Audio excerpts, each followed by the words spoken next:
qonun berar, yovni to'sar. Sizlarni kasb bayrami bilan yana bir bor tabriklab, xizmat faoliyatingizda muvaffaqiyatlar, uzoq umr, sihat salomatlik, oilangizga fayz va baraka tilayman. E'tiboringiz uchun rahmat. Barcha bugun sizdan hamma mamnun. Temurbek avlodlari O'zbekiston Respublikasiga sadoqat bilan xizmat qilaman. Ingiz muborak, ichki ishlar xodimlari.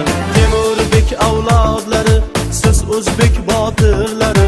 Bayramingiz muborak, ichki ishlar xodimlari. Natsiyat navbatdagi maqsad unvonni olish uchun yetib keldi. Tabriklayman. Ota-ona uchun katta faxr, to'g'rimi? Farzandining orqasidan nima dedi? Maqtov eshitish.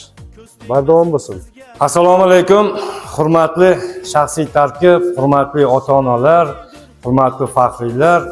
Mana bugun 2025-yil 25-oktyabr Ichki ishlar organlari kuni bilan hammalaringizni samimiy muborak etib tabriklayman.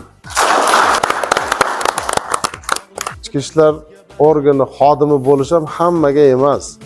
Qancha mashaqqat, qancha nima deydi? O'zi o'sha ichki ishlar idorasini darvozasidan kirishni o'zi katta baxt xodim sifatida.